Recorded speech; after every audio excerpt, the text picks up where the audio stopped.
Horizon TV, the beacon for the nation. This program is suitable for general viewing.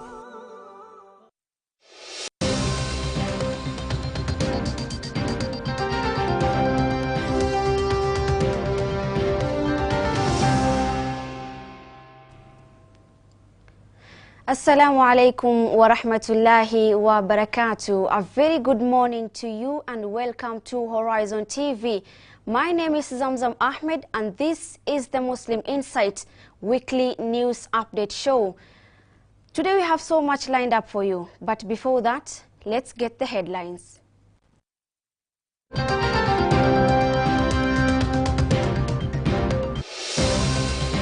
Sasa wewe utavuruga mambo na nchi ichomeke. Kesho wewe ukiwa refugee nani atakupokea? Do you think it's easy being a refugee? Waulizeni watu waliotoka Somalia. Call for peace. Muslims in the country urge to maintain peace and prevent the spread of violence while fighting for their rights.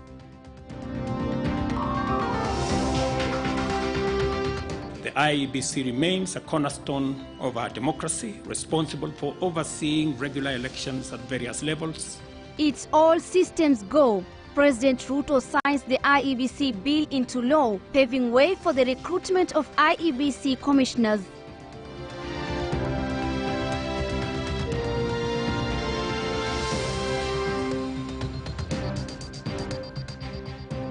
Famine in Gaza. Over 500,000 Gazans facing catastrophic levels of hunger as Israel continues its attacks in Palestine.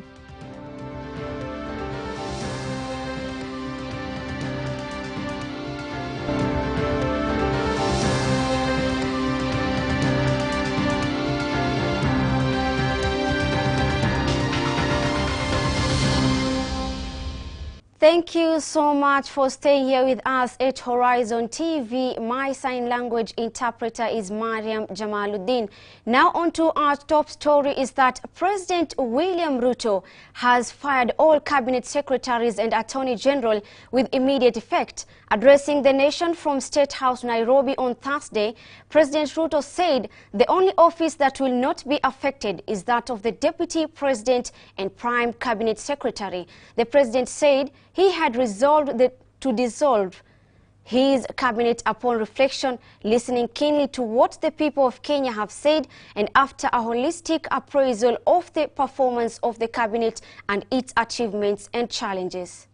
Listening keenly to what the people of Kenya have said, and after a holistic appraisal of the performance of my cabinet and its achievements and challenges, I have today, in line with the powers given to me by Article 1521 and 1525B of the Constitution and Sections 12 of the Office of the Attorney General's Act, decided to dismiss with immediate effect all the cabinet secretaries and Attorney General of the Republic of Kenya, of the Cabinet of Kenya, except the Prime Cabinet Secretary and Cabinet Secretary for Foreign Affairs and Diaspora Affairs. And of course, the Office of the Deputy President is not affected in any way. I will immediately engage in extensive consultations across different sectors and political formations and other Kenyans, both in public and private, with the aim of setting up a broad-based government that will assist me in accelerating and expediting the necessary, urgent, and irreversible implementation of the program that we have, including other radical measures and programs to deal with the burden of debt, to explore raising domestic resources and revenues, expanding job opportunities, eliminating wastage and unnecessary duplication of a multiplicity of government agencies, and slaying the dragon of corruption. Consequently, making the government of Kenya lean, inexpensive, effective, and efficient. During this process, the operations of government will continue uninterrupted under the guidance of principal secretaries and other relevant officials. That's quite a move from the president.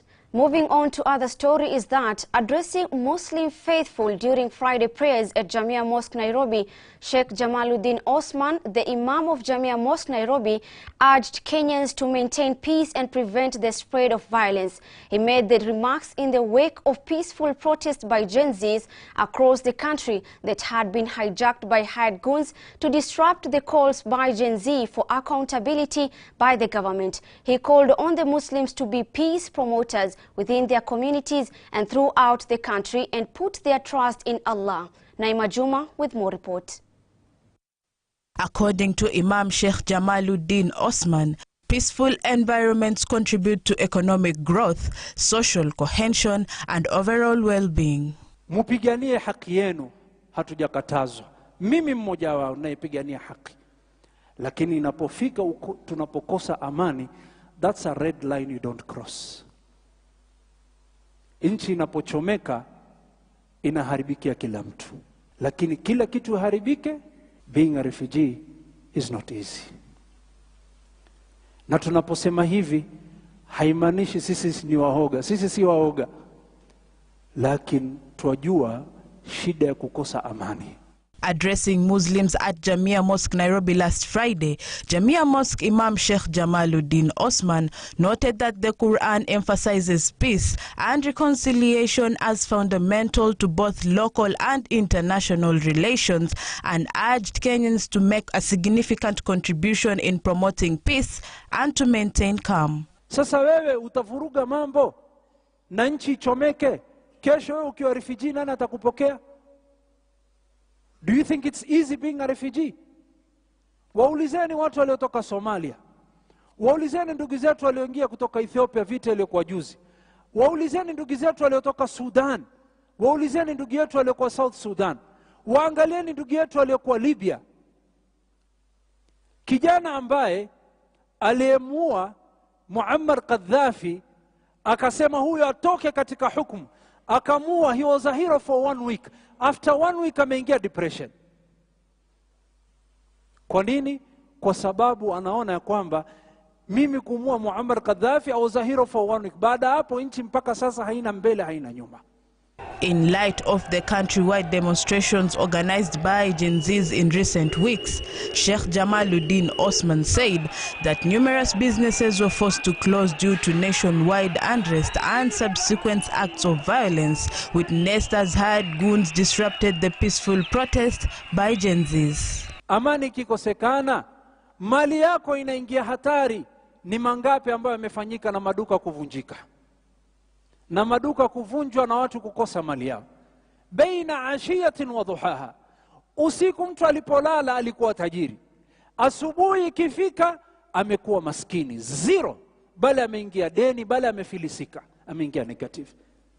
Mali imepotea. Dini inapotea. Nafsi inapotea. Watu wanauawa. Amani inapokosekana. The Imam reiterated the need of Muslims and Kenyans to be patient in whatever circumstances they find themselves, urging Kenyans to strive to be instruments of peace in their own capacities.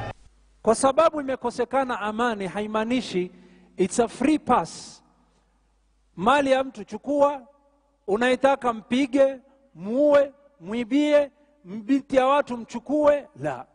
Ar-Rasul sallallahu alayhi wasallam atoa mwongozo asema inna dima'akum wa amwalakum wa a'radakum alaykum haram.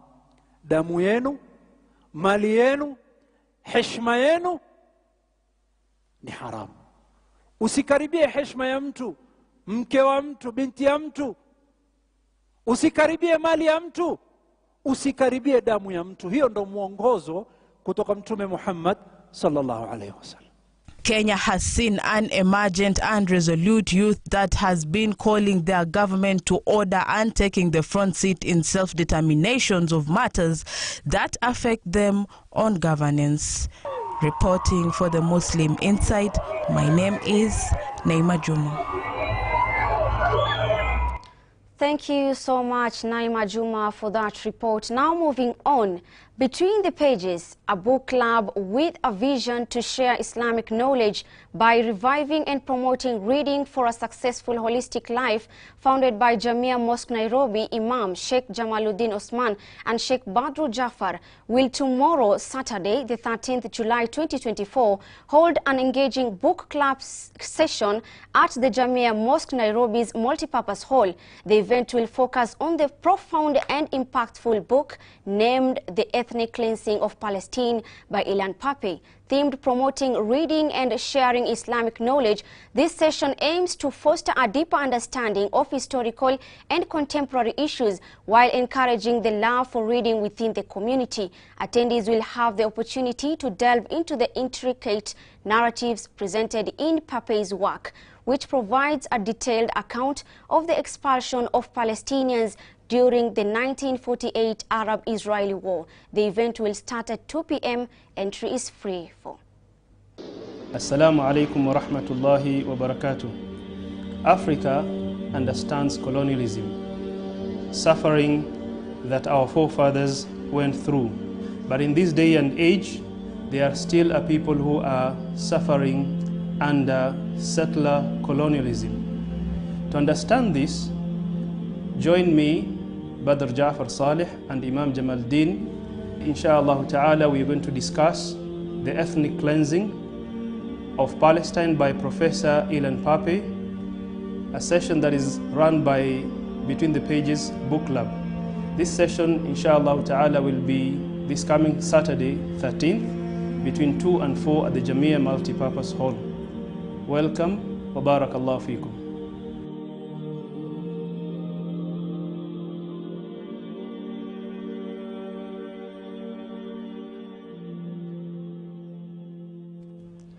Better spare time to attend the session and learn some more few things about the Palestine. Moving on, President William Ruto has signed the Independent Electoral and Boundaries Commission Amendment Bill 2024 into law. The signing now paves way for the process of appointing of the selectional panel, which will recruit the IEBC commissioners. The IEBC bill was first processed by Parliament based on the recommendations of the National Dialogue Committee. NADCO was established last year after former Nigeria President Olusegun Obasanjo brokered a truce between President Ruto and the Azimio leader Raila Odinga after weeks of anti-government protest. Shadia Ramadan with more details on that. These vellum copies have the consent of the Speaker of the Houses of Parliament to present these vellum copies before you. The IEBC bill was one of the issues that dominated the recent anti-government protests by the Gen Zs who demanded the establishment of the Electoral Commission to prepare for the 2027 general election. The National Dialogue Committee, established last year, resulted from the closing of ranks across the political divide to forge consensus on a number of priority national issues, including the reconstitution of the IEBC. Today's assent of the IEBC Amendment Bill therefore marks a significant step in the actualization of one of the recommendations of NADCO and testifies to our country's ability to navigate difficult, complex, and sometimes divisive issues that could undermine our national cohesion, undermine our stability and security if we leave it unattended. The signed IEBC law brings change at the anniversary TAF-based commission whose operation were crippled by lack of a chairman and commissioners. The signing of this bill paves way for the establishment of the selection panel for the appointment of IEBC commissioners. The IEBC remains a cornerstone of our democracy, responsible for overseeing regular elections at various levels, and on the overall ensuring that our electoral cycle is managed transparently and administered in an impartial, neutral, efficient, accurate, and accountable manner. I concur with leaders who have said there must be professionalism and integrity as part of the cardinal principles of the men and women who will be charged with the responsibility of overseeing our elections. Speaking after signing the new law at the Kenyatta International Convention Center in Nairobi, President Ruto said the act is a testament to Kenya's ability to navigate difficult, complex, and sometimes divisive issues that threaten national cohesion. The spirit of NASTCO is the spirit of unity, bipartisanship, and consensus building, values which have helped our nation overcome its most challenging moments. Even as I assent to this bill, I look forward to supporting and facilitating any other outputs of the national consensus that was NADCO to ensure that Kenya moves forward and with as many hands on deck as is possible. Former Prime Minister Raila Odinga said the IEBC Act comes at a time when Kenya is at a crossroads as a result of deadly nationwide protests against taxation and President Ruto's leadership. If you see the issues which are being raised by our youth, most of them are actually contained in the NADCO report. But if this NADCO report is implemented fully, you'll be able to address all those issues which these young people are raising. We are, as I've said, at a very, very crucial juncture in the history of our country. The Gen Zs are calling for transparency on how the taxes collected are being utilized and measures put in place to tackle corruption, which they say has led to non-delivery of essential services. Shadia Ramadan for Muslim Insight. Elsewhere, Jamia Mosque Nairobi will host the 7th Open Day on July 27, 2024, aimed at promoting a better understanding of Islam. The event is open to people of all faiths, which includes a tour of the mosque, Q&A session, and an opportunity to watch live Muslim prayers. As our reporter says on this story, the day-long program is coordinated by the Jamia Mosque Nairobi Dawah Department. The Open Day, the 7th event since the inception in 2018, will see crowds of individuals from various religious backgrounds visit the mosque for an opportunity to learn about Islamic beliefs and practices. Inshallah ta'ala, on 27th July 2024, we'll be having our 7th Open Day. Open Day simply is a day where we welcome people of the other faith, whereby they will come tour the mosque, learn something about Islam, ask questions about Islam, know more about the teachings and the beauty of Islam. Among the activities will be a guided tour of Jamia Mosque, the country's biggest Islamic institution. During the open day, we welcome the guests. We take them for a tour in the masjid, considering that many of them will have not gotten that opportunity to be in a mosque. Some people normally have some negative attitudes about the mosque. They have about false information about what is normally kept in the mosque. Visitors will also get a chance to witness Muslims observing the midday prayers and will be offered reading materials, Islamic literatures, and translated copy of Quran. So we give people an opportunity to tour the masjid, to tour the mosque, and to see whatever is inside there, and how Muslims perform their daily prayers. And then after that, we normally gather in a multi-purpose hall where people sit, listen to different talks on different topical issues in Islam, and then finally people are given an opportunity to ask questions and answers. And obviously you will not go empty-handed. We normally have some gifts and some refreshments during the day. Speaking to the Muslim Insight, Sheikh Mohammed Sheikh, the Dawah Director of Jamia Mosque Nairobi, said opening day is important as non-Muslim get the right information from the right sources regarding Islam. Having in mind that nowadays there are so many negative information about Islam. And the beautiful thing in Islam, we have our own sources, the primary sources of Islam. We have the Quran, the speech of Allah, which was revealed to the last and final prophet, Prophet Muhammad, and we have his teachings, the Prophet himself. So we have the Quran and the teachings of the Prophet. So these are the primary sources of Islam. So any information that you will wish to have about Islam, then these are the sources. That is why we welcome people to come to Jamia, so that we can inform them about Islam from the pure sources. The Dawah director called on the non-Muslim to turn up in large numbers, as the event offers an opportunity to showcase the beauty of Islam and boost interfaith harmony. This is a sincere call to everyone outside there, especially those of us who are not Muslims, to take this opportunity, come toward the mosque and learn something about Islam and Muslims. I am sure you will not regret to be with us here on that particular day, on 27th July 2024, on a Saturday, the last Saturday of this month, inshallah ta'ala. Last year, the event was held in June and November, which saw over 50 people convert to Islam. Reporting for Muslim Insight, my name is Vincent Okeke.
Horizon TV, the beacon for the nation. أعوذ بالله من الشيطان الرجيم. يا أيها الذين آمنوا إذا نودي للصلاة من يوم الجمعة فاسعوا إلى ذكر الله وذروا البيع ذلكم خير لكم إن كنتم تعلمون. Enyi mlioamini, munapoitwa kuhudhuria swala ya Ijumaa, fanyeni haraka kuikimbilia, muache biashara zenu, hilo ni bora ikiwa mwelewa. Isikilizeni kwa umakinifu khutba ya Ijumaa, ili uzidi kujenga imani yako na kupata faida nyingi ya siku hii. Coming to you every Friday from Jamia Mosque, Nairobi. Live on Horizon TV.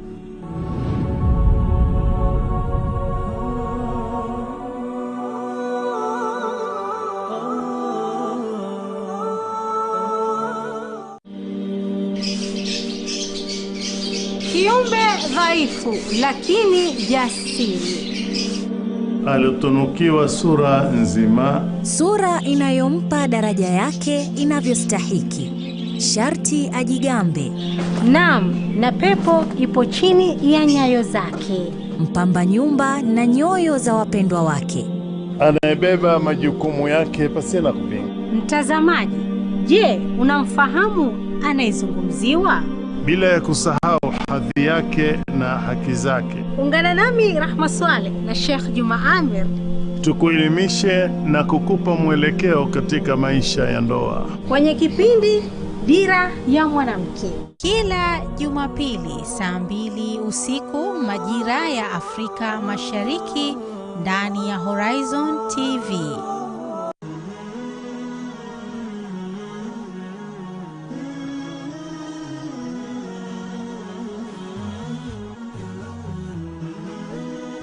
Horizon TV, the beacon for the nation.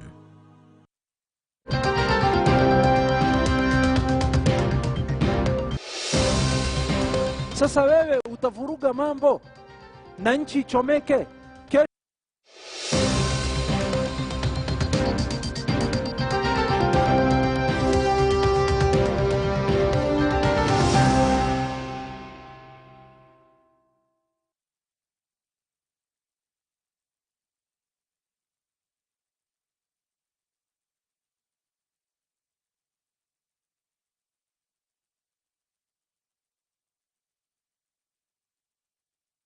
severe drought and floods that were witnessed in the country. President William Ruto, while speaking at the Kenyatta International Convention Center during the signing of IEBC Amendments Bill into law, emphasized his government's commitment to navigating this crisis by ensuring the government does not spend beyond its means.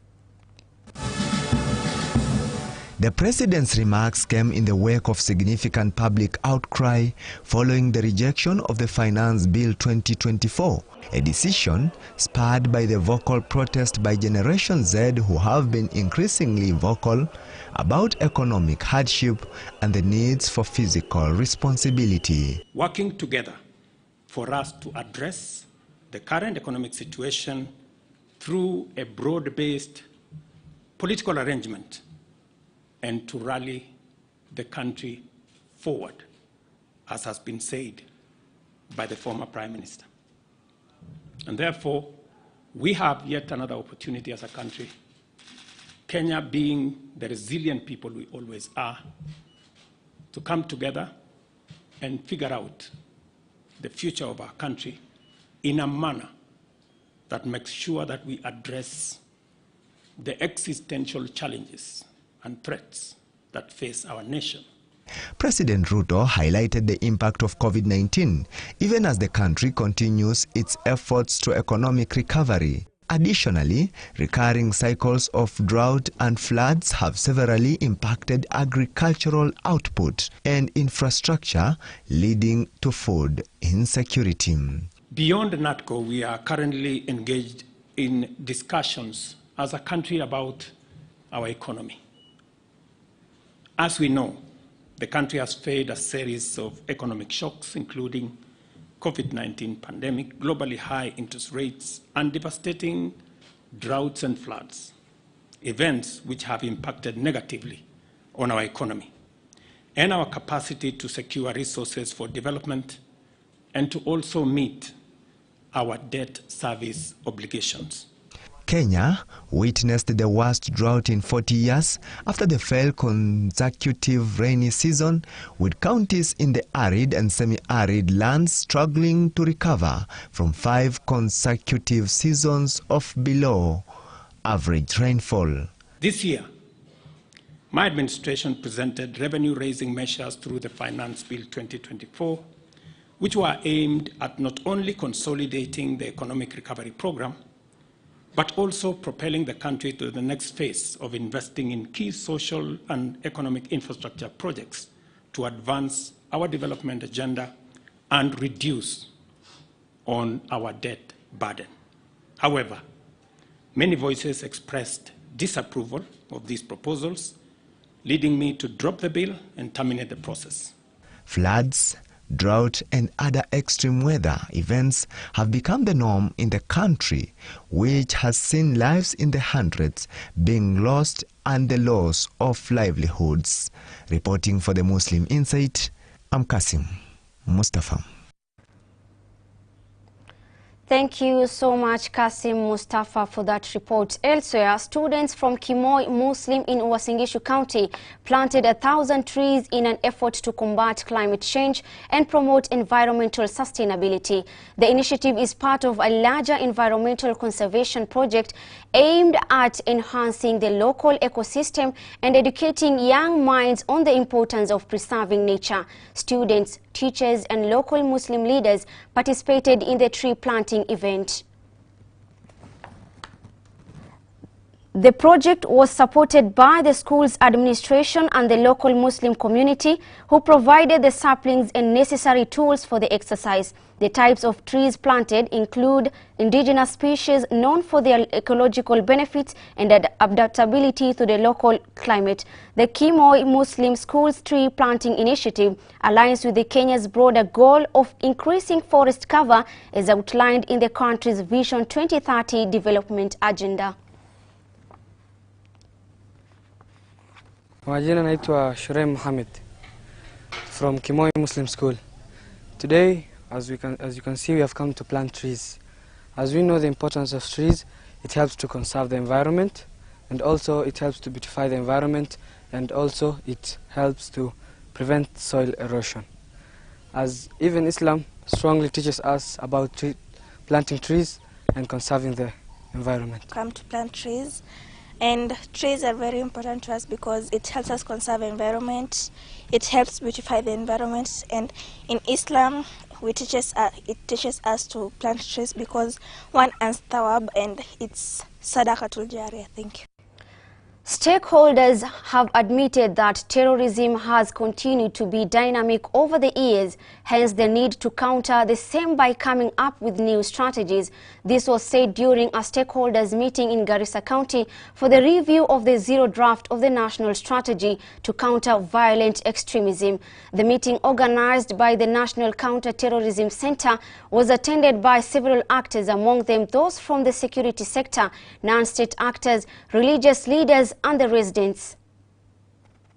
Speaking during the meeting, Joseph Kanyiri from National Counter-Terrorism Center said terrorist groups have changed their mode of operation, including using technology to lure unsuspecting people into their criminal activities. Swala la ugaidi ambalo hii sera inakusudiwa kukabiliana nalo ni swala terezi, ni swala hubadilika.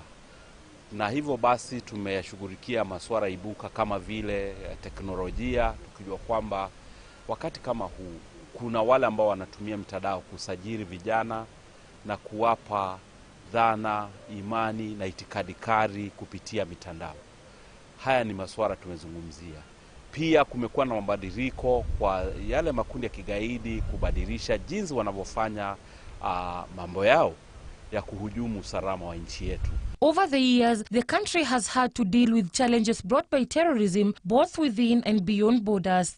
Wengine wanatumia zile social media kufuatilia matukio ya kigaidi. Ikifika pale unakuta ni ile dhana tunaita self radicalization. Mwenyewe anakuja kushawishika, maana yake kila saa anasukumiwa link, fungua hii, fuata hapa, fungua hapa, follow this. Dakika ya mwisho unakuta huyu kijana ameanza kubadilika mtazamo wake wa kimaisha, mtazamo wake wa kisheria, mtazamo wake wa serikali, na mwisho yake akaja akapotea. Zipo kadhaa. Northeastern Regional Commissioner John Otieno called for all to actively participate in the review with flexibility and adaptability in order to stay ahead of the evolving threat. Ni lazima pia sera iangaliliwe upya ili tuhakikishe ya kwamba yale ambacho yanawekwa ndani ya hicho sera ni yale ambacho yanaweza kutupeleka mbele. Katika region hii, Northeastern region, tumekuwa na hali ya utulivu kwa muda sasa. Lakini hii sera itatusaidia kwa sababu imejumuisha washikadau wote ili waweze kuwa na nafasi ya kuchangia zaidi na walete mawazo ambayo yata-enrich hii document. In November 2023, the National Counter-Terrorism Center launched a comprehensive nationwide exercise to gather insights and feedback from a broad spectrum of stakeholders, including community leaders, civil society organizations, security experts, and the general public.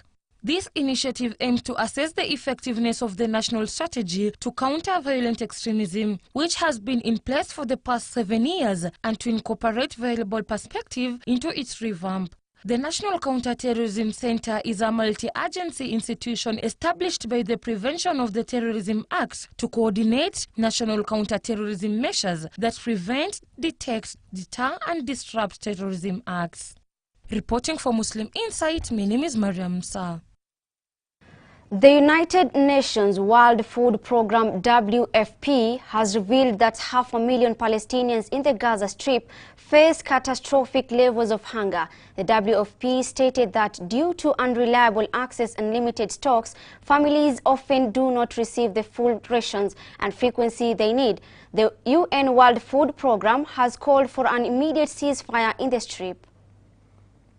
Since October 7, 2023, the Israeli occupation forces have been waging a devastating war on the Gaza Strip, resulting in more than 40,000 Palestinians martyred and over 100,000 wounded, most of whom are children and women, while there are more than 10,000 missing persons.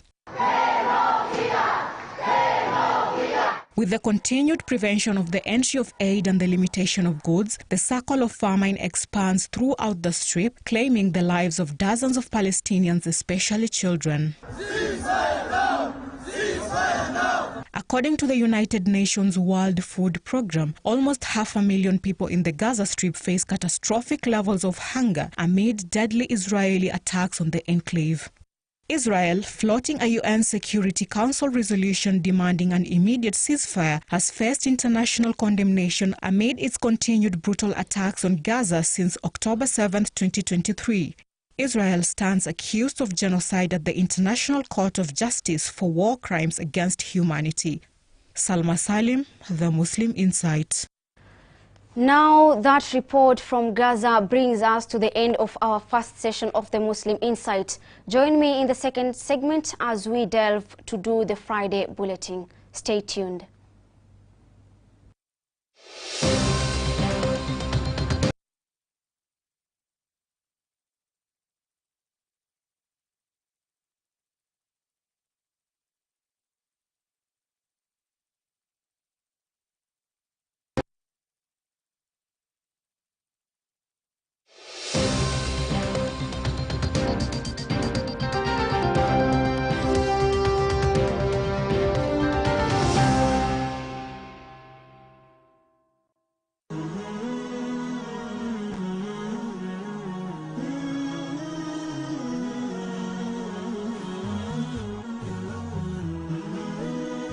Horizon TV, the beacon for the nation. أعوذ بالله من الشيطان الرجيم يا أيها الذين آمنوا إذا نودي للصلاة من يوم الجمعة فاسعوا إلى ذكر الله وذروا البيع ذلكم خير لكم إن كنتم تعلمون. Enyi mlioamini, munapoitwa kuhudhuria swala ya Ijumaa, fanyeni haraka kuikimbilia, muache biashara zenu, hilo ni bora ikiwa mwelewa. Isikilizeni kwa umakinifu khutba ya Ijumaa ili uzidi kujenga imani yako na kupata faida nyingi ya siku hii. Coming to you every Friday from Jamia Mosque, Nairobi. Live on Horizon TV.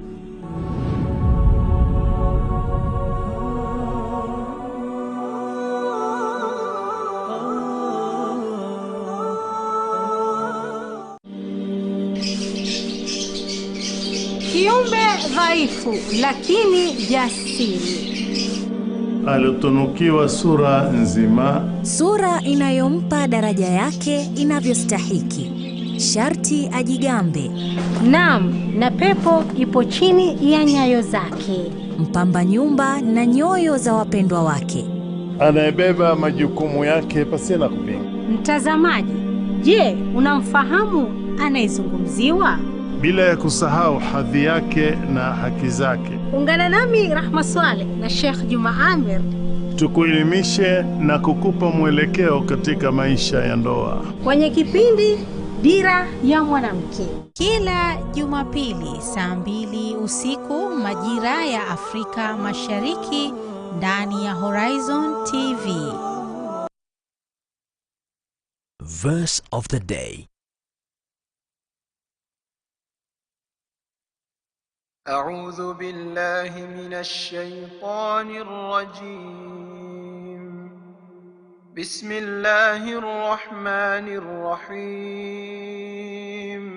يا أيها الذين آمنوا لا يسخر قوم من قوم عسى أن يكونوا خيرا منهم ولا نساء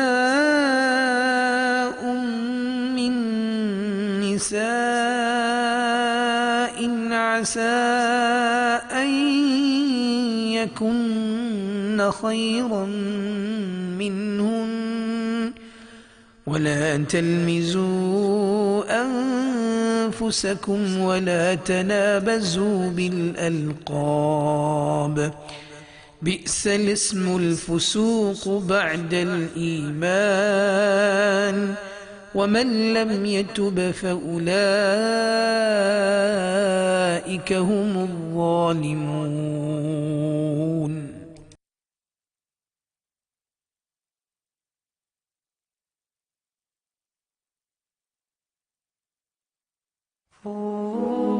Inatia hofu kuwazia siku ya kiyama lini. Kuna tofauti gani baina ya alama ndogo na alama kubwa za kiyama? Kiyama haitasimama mpaka muone alama 10. Hizi alama 10 kuna zingine ni hatari zaidi kuliko zingine, na zikija zafuatana na ni alama za kushtua. Inatia wasiwasi, ewe mja, ujiandae. Kwa nini? Tahadhari kabla ya hatari kufikia ukingoni. Huyu Masihi Dajjal ni nani? Inna Dajjal mamsuhul ain. Huyu Dajjal kana kwamba hana jicho moja. Ad-Dajjal ni kiumbe wa shari ambaye Mwenyezi Mungu Subhanahu wa Ta'ala hajajalia mtume kuja katika ardhi hii, mtume yote ila aliwakanya watu wake kuhusiana na Dajjal. Mwenye kutambua dini hasubiri kiyama. Wamefaulu waliojisogeza kwa Maulana.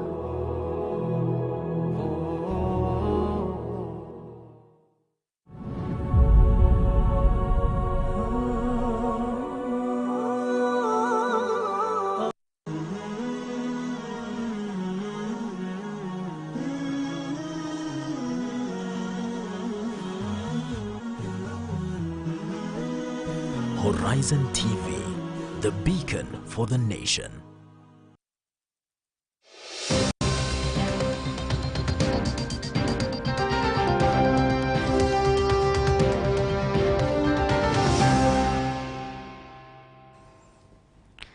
Assalamu alaikum wa rahmatullahi wa barakatuh. Thank you so much and welcome back to Horizon TV. This is the Muslim Insight, but the second segment. And today, like I said earlier, we will be having the Friday Bulletin Review. And in studio, I am joined by Sheikh Musa Mwale, Director, Maslah Mediation Center. Assalamu alaikum wa rahmatullahi wa barakatuh. Wa alaikum assalam wa rahmatullahi. How are you doing today? Alhamdulillah. MashaAllah, that is really great. Health is something, it's a blessing. Like I said, we will be having, or we will be doing the Friday Bulletin today review as well today. And before we go to the Friday Bulletin, there is a story. There is a story that came yesterday of the President William Ruto firing all the cabinet secretaries. What's your take on that? Is it the right move by the President William Ruto? Are the Gen Zs doing their work? Yeah, thank you very much, Ofti, and I wish to actually congratulate the President for making that move. That's what the people of Kenya have always wished for. And through the voice of the young, our young ones, the Gen Z generation, the call has been heeded by the President that he sacks or he lays off his cabinet. And not only that, he should not end there. He should, after he appoints a new cabinet, he should actually reduce the principal secretaries. They're just too many. And the entire government should be restructured. This is the best opportunity for him to do that, because now he's not beholden on to politicians who might have helped him or contributed to his ascending to power. Now he has to serve the interest of the nation, the interest of people. And that's what we are saying loud and clear, that we want a reorganization of government. Therefore, I congratulate him. And for those ones who will be lucky to be given that opportunity to serve, they should know that wananchi are watching. Okay. From yesterday's address, we've seen that so many people have replied towards what the President has said concerning sacking the cabinet secretaries. But we've seen that the office of the Deputy President is still there, and the office of the Prime Minister is still there. Yeah. I think it's also unfair for us to imagine that the President can sack everyone and just remain alone. His deputy is an elective position, and therefore he's not there by virtue of having been appointed. As for the Honorable Musalia Mudavadi's office, it was by his decree as a president, and it's in his rightful position to know who goes and who doesn't go. So we should also give him a leeway, an opportunity, and maybe he needs those two, so that 3 of them plus others can consult and put up a better cabinet. It's the deputy president's seat is an elective position. Yes. What about the prime minister's seat? Yeah, that's what I'm saying, that it was a creation by the president, powers conferred to him by the constitution, and therefore it's in his right place to determine whether he wants it out or not. And for me, what I think is that he has done quite a lot in terms of listening to what people are saying, and just that one office should not be a problem. At least let's look at the cabinet that is going to be formed. Let's recommend that he goes further and also restructures the entire government, including the principal secretaries, unnecessary offices, even if it means that office of the principal cabinet secretary or whatever they call him. That is okay. Yes. There are so many concerns on this, still on matters of firing all the cabinet secretaries. You fired the cabinet secretaries. That is what the Gen Zs want. But what next? Are they, like, is the president going to do what the Gen Zs want? Yeah, we have to give him benefit of doubt. He started by laying off his cabinet. We believe he's doing that having listened to the voices of the community, the people through the Gen Z, and we believe that he will do the right thing. He has an opportunity to do the right thing, to put in place people who are competent enough to drive this country forward. And therefore, we should not read a lot of negative in it. Let's just pray that he's doing the right thing. He's on the right track. And we just pray that he continues on that track. That's really great. Yes. Now let's delve into the Friday bulletin. We do some review. And on the front page, the first story is on Imam calls on Muslims to promote peace. He said this during his last Friday khutbah. What's the importance of having peace in the community? Well, you know, Islam itself means peace. So just from the word go, we are supposed to espouse peace because we are peaceful people. We are in a peaceful guidance, and we submit ourselves to the Almighty Allah in humility and in peace. And therefore, as Muslims, we should be the first, we should be the champions of peace. We should be the first ones to move in or step in and address any conflict or any animosity that might exist. Of course, it's unfortunate that sometimes we don't have peace amongst ourselves, but we have to start home. And I see this, the second segment is the Chief Kadhi calling for unity. We have to start home by promoting peace amongst ourselves, promoting unity amongst ourselves. And after that, then we go to our neighbors where we promote peace amongst our neighbors, and not only within the community, but the nation at large. Right now, of course, the nation is at crossroads. We should be the ones calling for peace amongst institutions of governance and amongst people from different communities. Okay. I had a friend of mine who is a non-Muslim. Yes. He asked me, like, in the calendar, in the English calendar that we have, we normally have resolutions. Like, do you Muslims have resolutions as your new year starts? Like right now we are in 1446. We have resolutions on a daily basis. When you wake up in the morning and you do your Salah Fajr, you have a resolution of that day.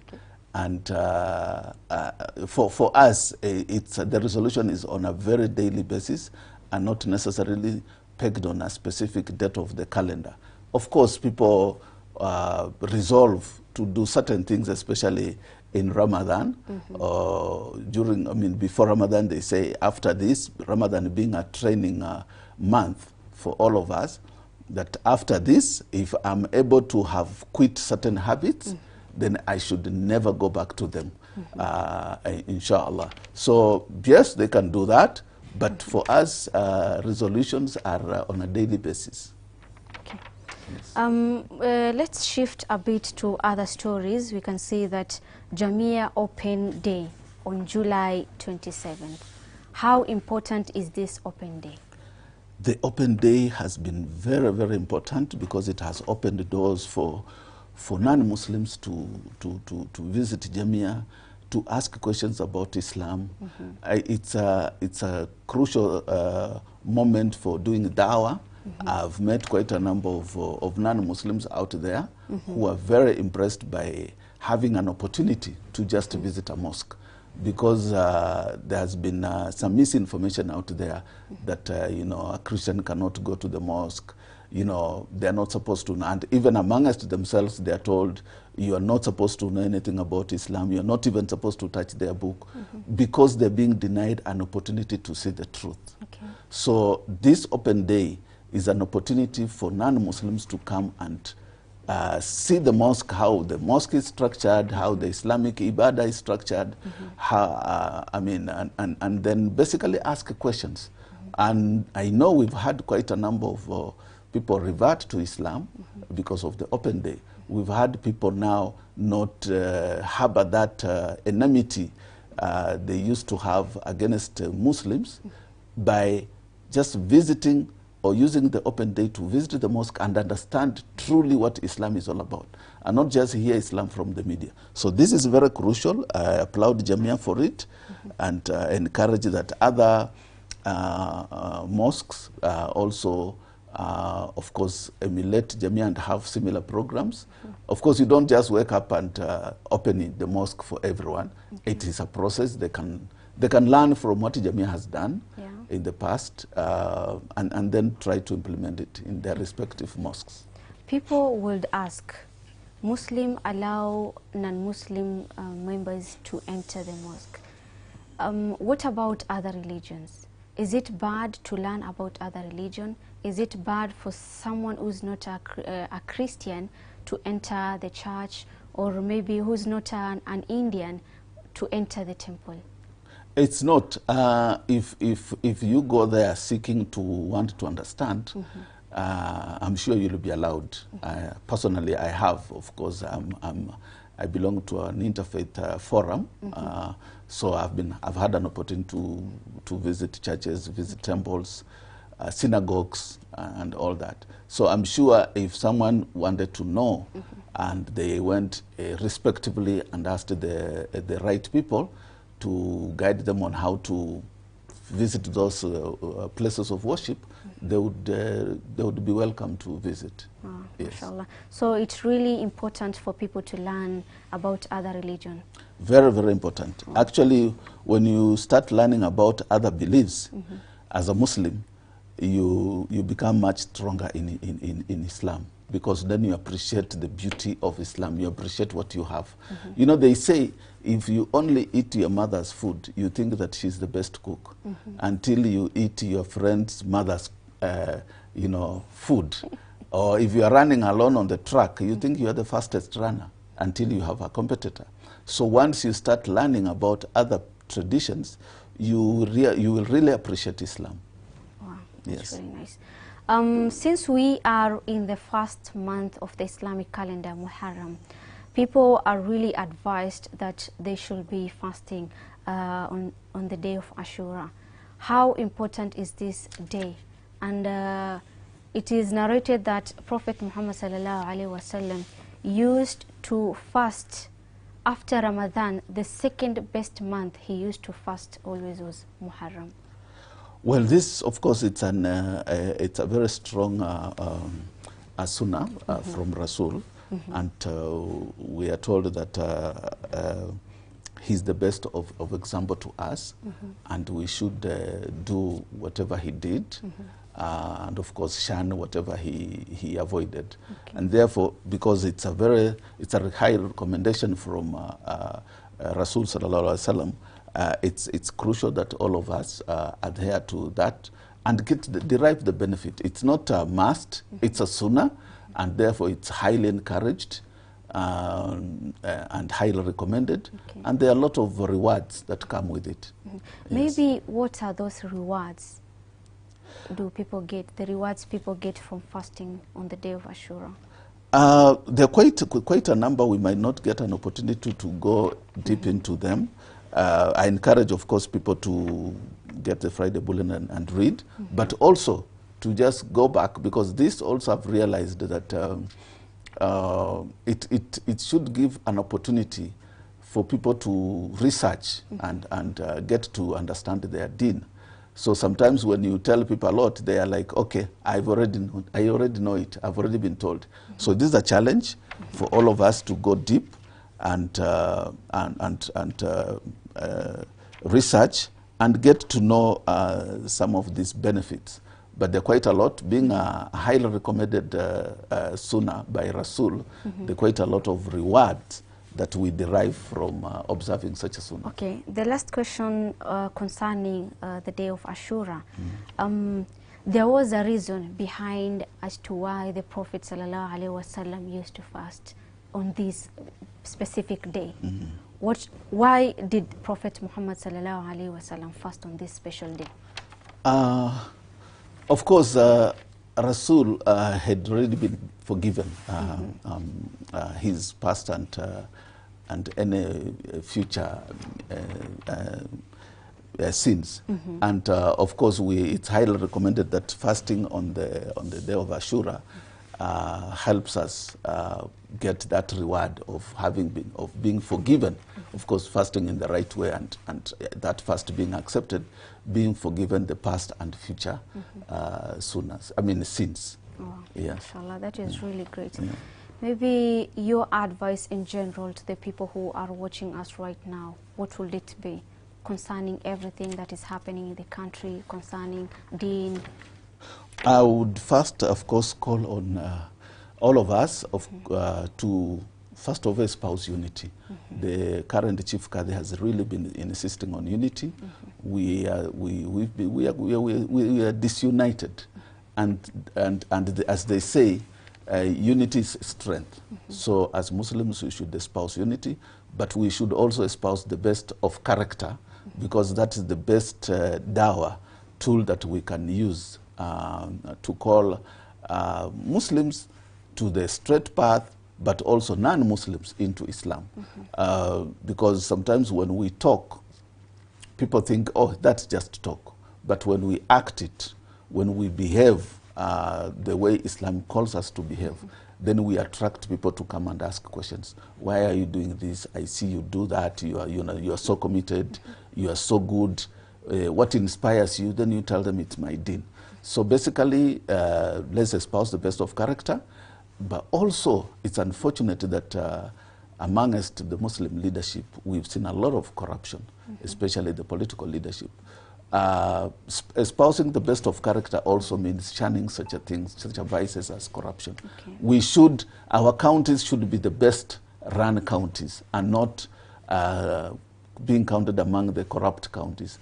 Our leaders and anyone else who is in leadership should be the best person to amongst the employees, amongst the staff, so that people can say, if you are a Muslim, you are not supposed, you don't do certain things because you are a Muslim.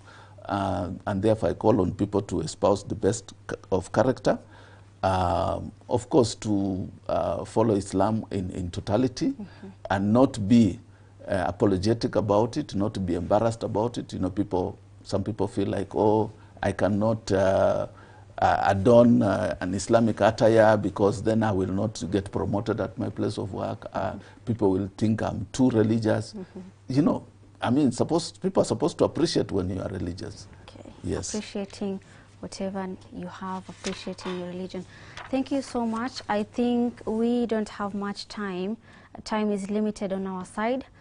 Thank you so much for the insight on the Friday Bulletin. Until next time, inshallah. And to you, our viewers, that was all for today. Until next Friday, same place, same time. Ma'as-salam.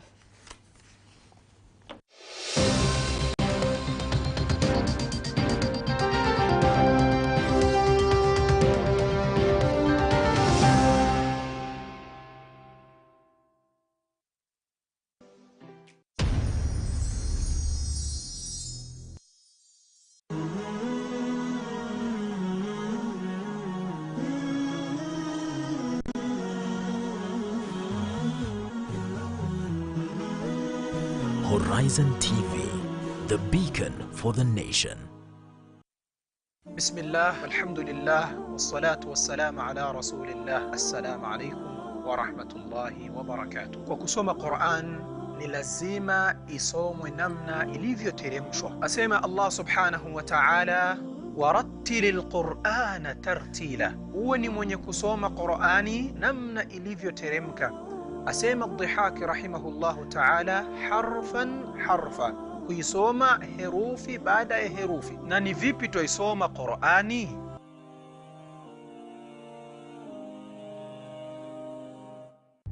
What is zakat? Zakat in Islam is a third pillar of our religion. Zakat is the right of the poor and the needy. Zakat is